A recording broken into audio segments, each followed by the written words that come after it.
figure out how to get an art out there and do it strategically, but also do it honorably, in a You way, got it. that comes back to you as to, it reinforces this is why I'm doing this. It's No, like, you nailed it honorably. Like that's kind of the main thing that's been a stand for us as we built the UX and UI of the app is that TikTok is awesome. Like if right, you have a certain kind of music and are a certain type of person, it's a home run. I think that is a very specific sliver of the music making community. And so for the rest, it's like I don't want to have to ask you to think up a viral dance to a song. Like I don't think that everybody should have to like ascribe to that same formula. And now, here is singer songwriter, broadcaster, audio video artist, entertainment agent, and your host. It's the master storyteller himself, James Kevin O'Connor. Hey, hey, hey, it's a beautiful day. Yeah, it is, and we're going to LA today to hang out with a pure artist. Nothing gives me more joy than hanging out with somebody who is a committed artist in every sense of the word. And she's actually a very savvy businesswoman in addition to that. And she's done so many things in her short life, it would be hard-pressed for me to encapsulate all of those. But all I can say is to start with, go to chevysmith.com. That's SHEVY Smith, SMITH.com, all one word. And you can find out just a little bit about Shevy Smith and what she's done as far as being a singer, a songwriter, producer, composer. She's won all kinds of awards in the music industry and categories.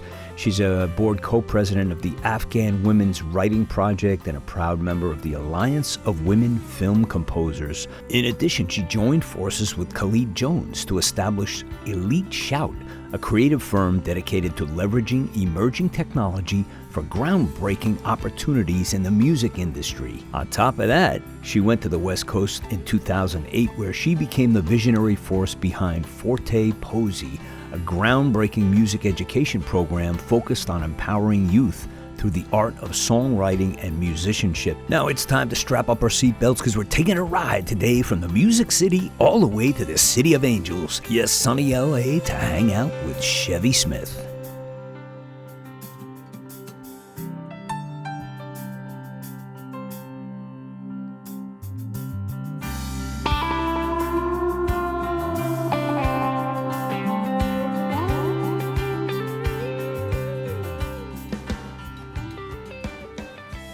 delighted to have you here, Shevy Smith, on Podcasting Your Global Career. Thanks so much for being here today. And it was really amazing as I look through who you are and what you've done with your life thus far. It's really it's such a testament to the younger folks coming up, that all the things you're doing, like you're teaching and you became a published artist like at a very young age, from what I gather. And Mhm. so what was that like for you when, that first inkling that I'm being taken seriously as an artist? How did that feel for you? That's a great question. And thank you for having me on. It's so great to be with you. So, I think one of the things about my, I guess, lived experience is I started so young and I was so earnest. I mean, you don't find a more earnest purveyor of songs than like an 11-year-old who has written something that they think is profound. So I took myself so seriously that it occurred to me as normal that everybody else would as well. And I think that was kind of just a benefit of beginning so young. I think if I had begun perhaps later in my teen years when you start doubting yourself or feeling a bit of self consciousness, but I grew up in a really lovely home, to be honest. Like I think I was given that huge, huge blessing of great parents who from the get go were like, we don't we love you regardless of worldly success. We want you to be happy. To be rich is not to be happy. To be satisfied with your own work is to be happy. So, they were pretty wild when I look back on it.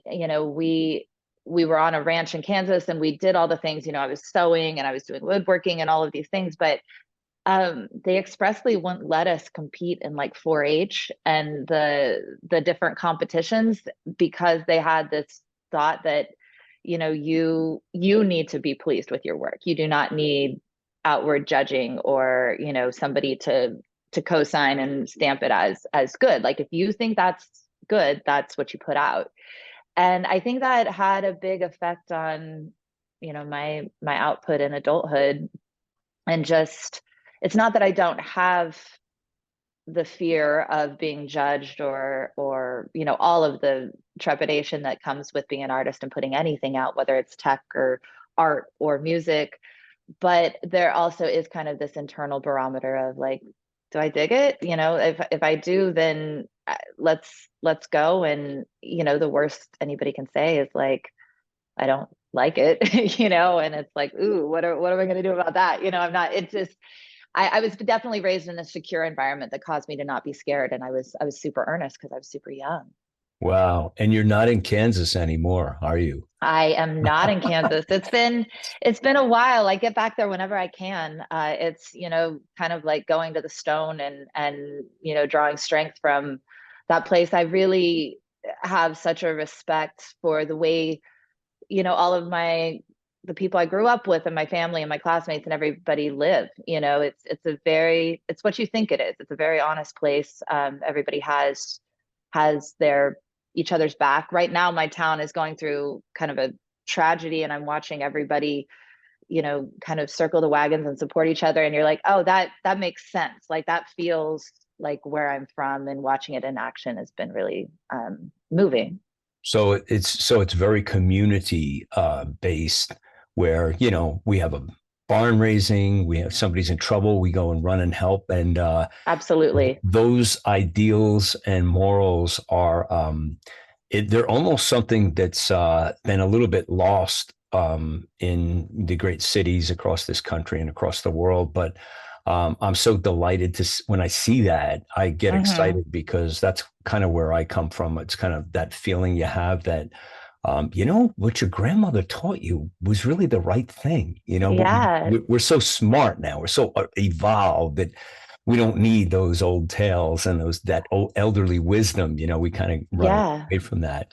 No, So it's super yeah. no, I call it casserole country, like or like crock pot country. And it really is that, where like if somebody's hurting, there's going to be a casserole on, their doorstep. And that's gonna be the sign of love and community. So yeah, it's amazing. I wanted to ask you also, and you sort of answered my question about how you became. And I have to say, I so admire this, because you have the pure artistic spirit. And it's something I've always held like so near and dear in my heart. I'm so blessed and glad that I'm a musician and I can consider myself a poet.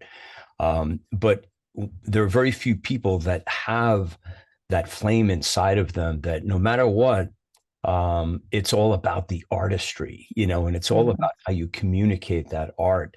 And when I saw you on the balance beam and in your studio, and by the way, your website is knockout, man. It's just so cool. Oh, thank you. Yeah, Oh, wow. it's just like, now that's what I'm talking about, the pure art. So folks, if you get a chance, chevysmith.com, we'll have it in the links, of course.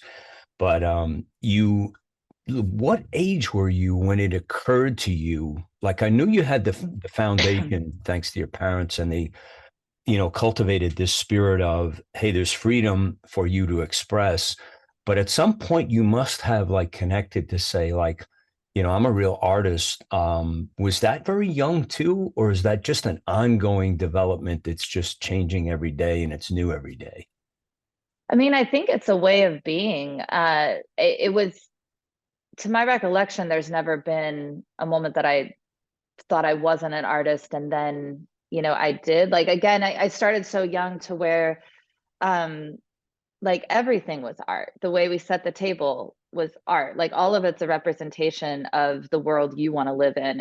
And so what I kind of have, I just did a large scale art installation actually with my dad. We built it together and just put it up and had the opening in January. And it's a whole scene. And as I was, there's sound and it's immersive and people come in and sit and have an experience. And as we were building that and putting it all together, I was like, oh, this kind of makes sense. This is what I've tried to do all along is I like to create a whole atmosphere, a whole world, to where like the food matches the sound, matches the smell, matches the everything, to create like an environment. And that's also, I think, a bit of where I'm from. It was such a wide open space that you would go and have the ability to kind of create, from scratch. There weren't many barriers, like physically or otherwise, around. And then just kind of having, I mean, we weren't really a TV family, it was like if, we were out in the middle of nowhere and, dad had some old sheetrock, let's tear the paper off of it and carve in it, I mean, and it's just like, nothing was he let us have access to his shop, or if he was working on a car, he's going to show us like how the alternator works. And so it was always like really just tactile, kind of, like my brothers have big families, and like I'll call up and ask what my nieces are doing. They're like, oh, Remy is out building a pulley system to deliver the cat's food in the in the shed. And you're like, okay, that's a glimpse into how our childhood was, of like, you're like, well, I don't know, let's like invent something, so I think artists and inventors are kind of one and the same in a lot of ways. And that's, I don't know, it's just curiosity. And then like, we live in the free world. Nobody's going to stop me, like I ended up running with some very, very other talented women, this organization called Afghan Women's Writing Project. And just to see the barriers for a woman there to ever even express themselves, to even be like seen or heard, really brought clarity to the fact that like, it is like wild over here. We can, like, nobody's going to stop me from driving around in a car with a bunch of guitars and a dog and calling it a career, like there's really not a lot of barriers for us, and we're really fortunate. And so I feel like taking advantage of that is respecting that. How is Brooke? Brooke is doing great. She is thriving. She's right in front of me, just sleeping. We went on a run this morning, so it's been rainy and snowy, and so today was the first day that she could get out and really like move her legs. So she's Are you back good. in LA now, or are you in Nashville still? I'm in Nashville. Yeah. Oh, okay. Yeah. Okay. So I'm going to be here for this month and then back to LA in March. Awesome. I bet you love that. Yeah. Back and forth. Awesome. It's really great. So you have so many things. And in the short time, you mentioned the thing that I had last, which was the Afghan Women's Writing Project, but you're also committed to young people, helping them develop their artistic abilities. And what was it that got you involved with that? And how long have you been doing that now? Oh, wow. Since I was like 25, and I'm 40 now. So you look I 27, think, to be honest. Oh, well, I'll take it, but I at 25, I kind of had I started so young that by that time I had toured. I'd been doing like, 200, 250 dates a year. Had really experienced a lot and kind of been in and around the world that I dreamed of like being in. And was kind of just fried, was just burnt out. I'd been working for about 10 years at that point on my own volition, like I wasn't like forced to have a career when I was 14 or 15. I wanted that, but it kind of accelerated when I landed at that point of like, okay, that's one thing, like what's next. And that's right around that time was when I moved to LA and kind of saw this different lifestyle of like, oh, I kind of don't want to go tour right now. I kind of want to stay here. I want to, like invest in a community, like I live in it and really be a part of something. And so I ended up in Topanga Canyon, which is, just kind of a heaven of a place. Like that was to arrive at like what would be my final destination at 25. I was like, and we're here, and so Yeah. it was that Topanga, Malibu area. There's so much art and history there. And so all of the children of all of these, creative people were exploring, playing guitar and writing songs. And so I kind of started teaching because it felt really natural and it felt really fun. And I feel like it's as close to the original flame as you can get, like when you're working with a 13-year-old who's just learning to write songs and they're writing about, the friends who like snubbed them at school that day, like that's so real.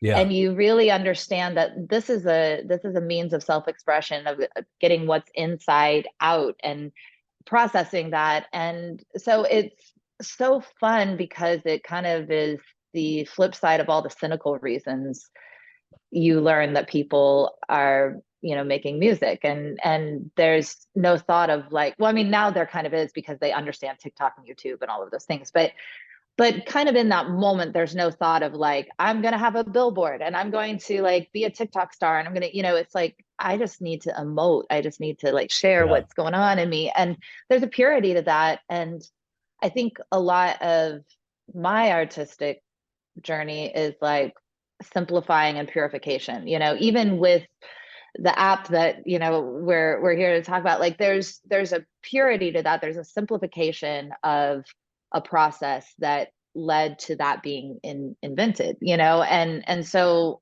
teaching is just like direct access to that.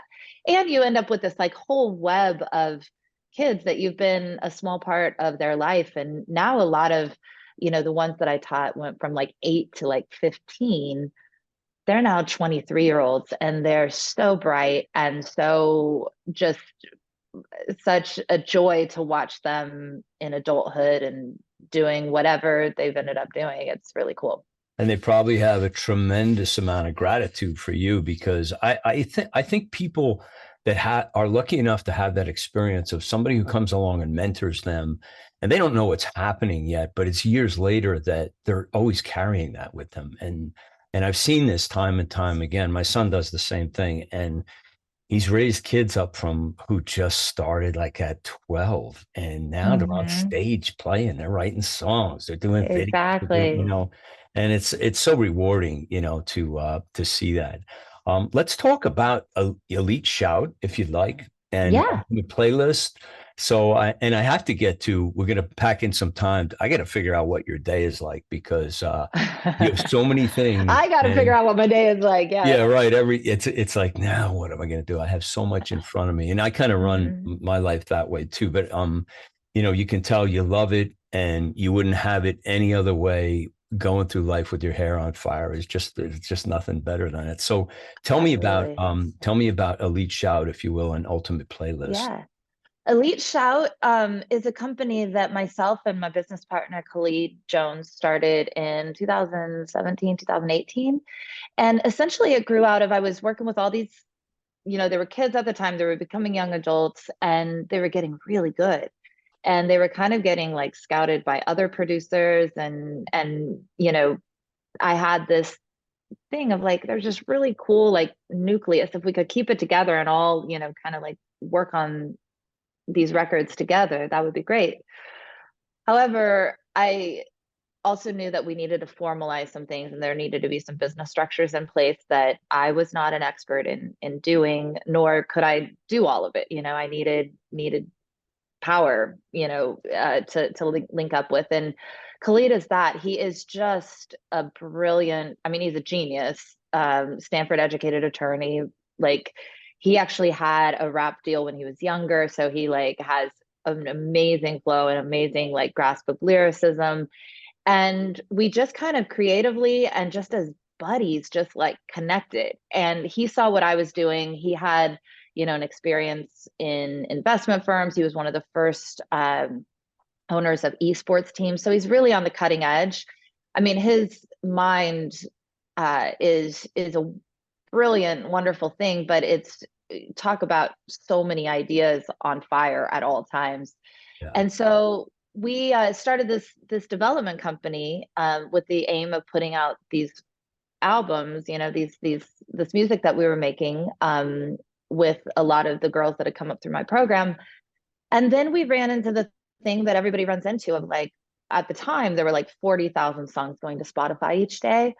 And without the muscle of a major label or, you know, a really a strong alliance with the distributor, which we weren't really interested in going that direction. We really wanted to kind of like do it independent, but just the sheer numbers, you know, were kind of like not in our favor. And so we kind of ended up having that led us to the conversation of like what tools could exist, you know. And our studio at the time was in LA, like down near Staples Center. And one night Billie Eilish was playing and we were having the same discussion. And he has a brilliant like gamification mind, you know. He comes from like esports and lottery and kind of this side that is not my natural like inclination. And I think I said something about I feel like if we could just go and pay each of these young women who are going to this Billie Eilish concert, if we could pay each of them $1 to listen to 30 seconds of whichever song, you know, we were thinking of promotion for, I feel like we could get 500 hard ticket buying fans from that, more likely than if we do all of these like playlist schemes and this and that, and, you know, and kind of like trying to like pay a middleman for attention. And that really like sparked his mind and our conversation of like, what if we could kind of cut out that middleman? You know, like people are paying for promotion. What if we could directly pay the listener for their attention in this attention economy? Like stop hiding the ball, stop like trying to pretend that like it's all, you know, that there's a purity to it. Like the purest thing would be saying, hey, I got $5,000.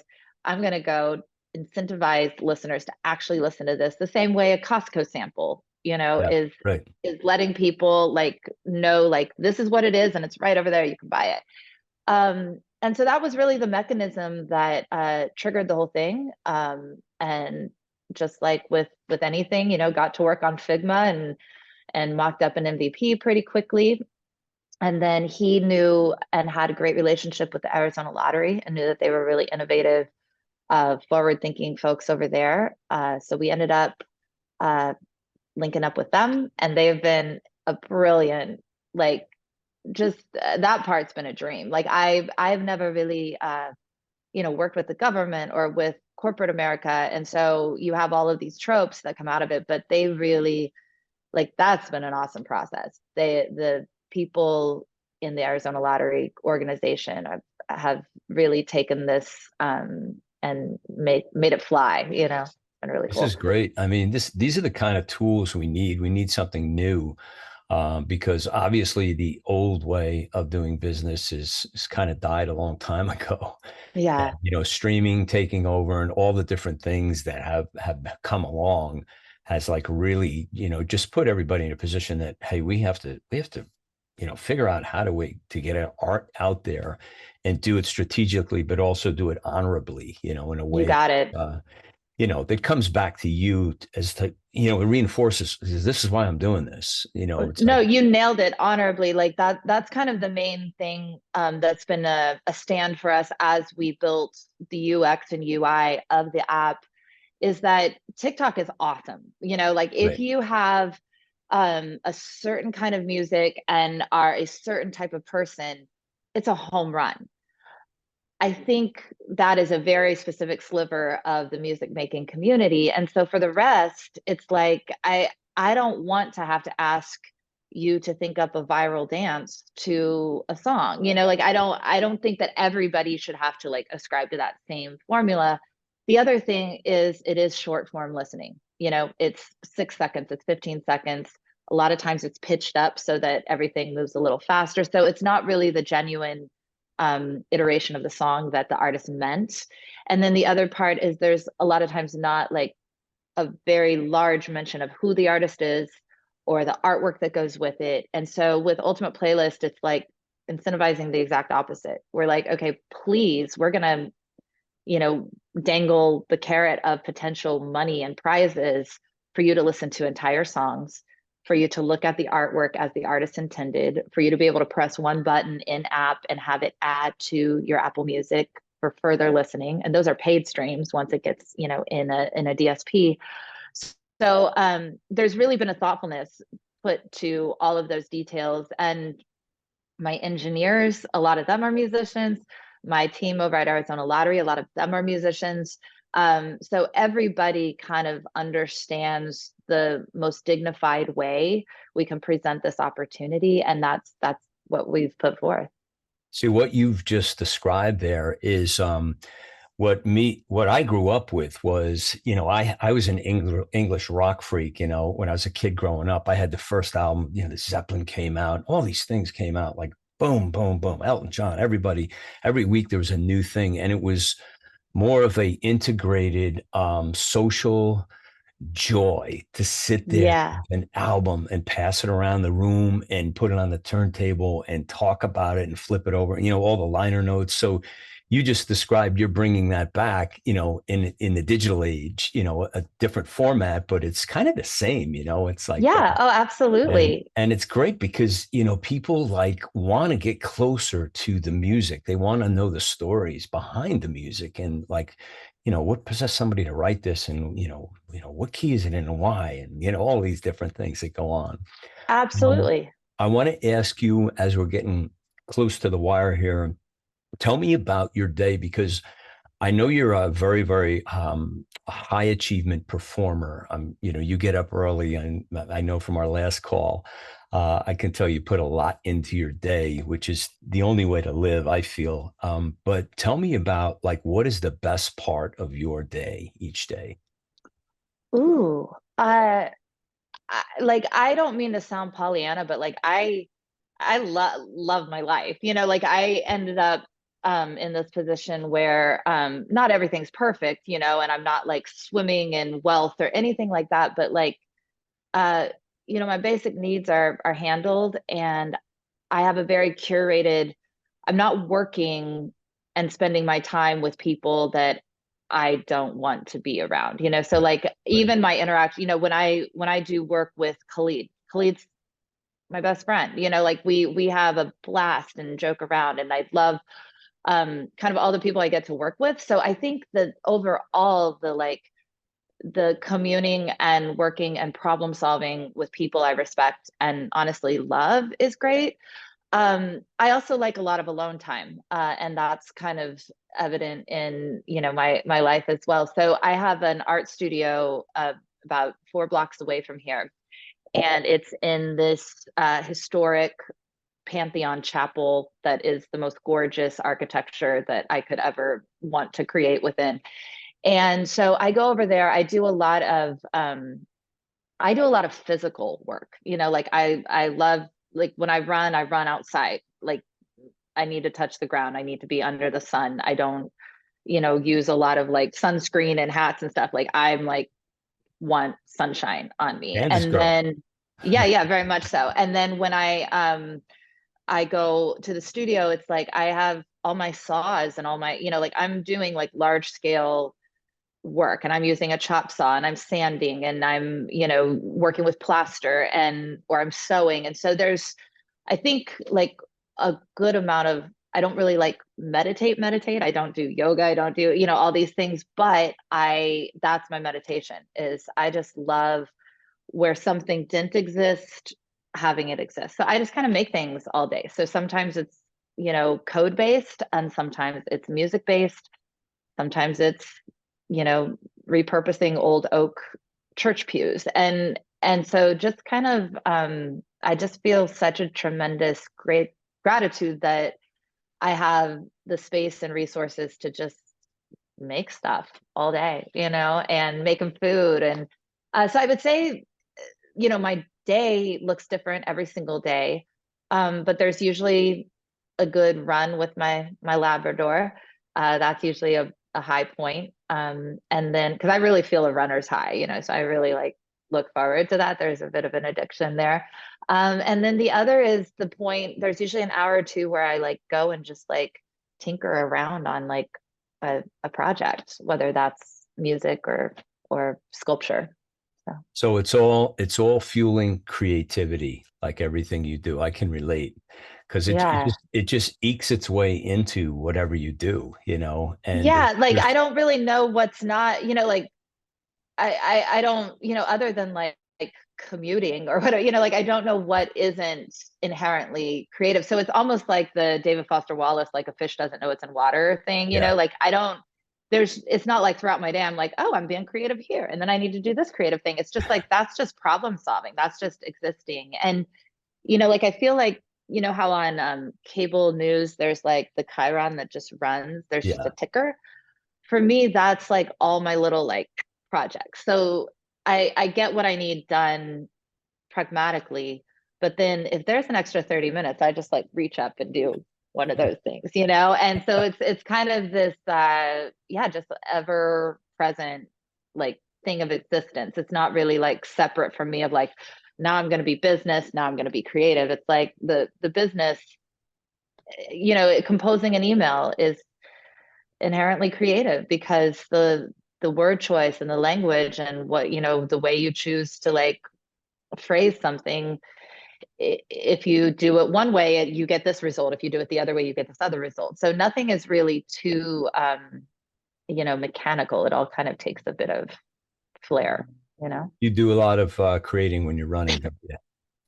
I Great do. ideas Yes. come. Yeah. Oh, absolutely. I mean, they do, but it's kind of in that like it's almost like that REM sleep way of like, I'm not like running, being like, jot this down, jot that down. I'll like come Yeah, back and then realize like, I mean, with all of it, it's kind of like go easy, baby, because the less I think about making stuff or having to like produce something, a result, the more happens, yeah. it's definitely like but yeah, I love like whatever feeling running gives me. I don't think I can put like language to it. It makes me very buoyant in spirit. Yeah. So as we're wrapping up, Chevy, this is just awesome to meet you and to hear about your life and what you've contributed thus far Thank you. in your young years yet. And I just want to ask you, best place. I have all your links; they'll be in the show notes. But if people wanted to connect to you, your website, or where would people go to visit with you? Yeah, I mean, Instagram's a great one just because for all of its pitfalls, it's very current, like I Yeah, think we're all on there, updating and stories and all of that stuff. And so I'm, like I'm not in the influencer world, like I'm, very boutiquey. But I love the people that I've met on Instagram. It seems like, those who are like-minded. We've all found each other. So Instagram is just my name, Shevy Smith. Chevy's with an S. Website. And then the other, thing is Ultimate Playlist. Like that's definitely the only place they're going to go and win money for listening to songs, in my whole thing. So they can go to ultimateplaylist.app. And that's something that we're just like so proud of and enjoying so much. And then right now I have an art installation up. It's called Symposia, but like all of that can be found on my Instagram. And music projects, I always post about it there. So I would say IG is probably like the best, okay, most current, and then website and that is also wonderful. awesome. Listen, it was great having you come by podcasting your Thank global you. career. I want to thank you so much. And I want to wish all God's blessings on you, your Thank family, you. everybody in Kansas, and of course, Brooke. Thank you so much. She says thank you and receives it, as do I. So I appreciate that. Hey, if you guys like what's going on here, please leave a great review in the Apple Podcasts. I've left a simple review process in the show notes, and we'd really appreciate it. And also, don't be shy. Forward this to your best friend because you know they need it. Hey, if you need some coaching, hit up the link in the show notes. It's calendly.com/Dharmic. And you can take a little chance with me, and I'll get you on your way. That's a wrap for me today. I'm your host, James Kevin O'Connor. So until the next time, when we meet again, I'll either see you on the socials, or I'll see you from the stage. Ride on, baby, won't you take a ride with me? Ride on, we can untangle all the mystery. If wishes were windows, I'd open one and find that freedom is really a simple state of mind. So ride on, baby, won't you take a ride with me? Ride on, we can untangle all the mystery. Ride on, maybe, baby, you and I can find the key. Ride on, we can unlock each other's destiny.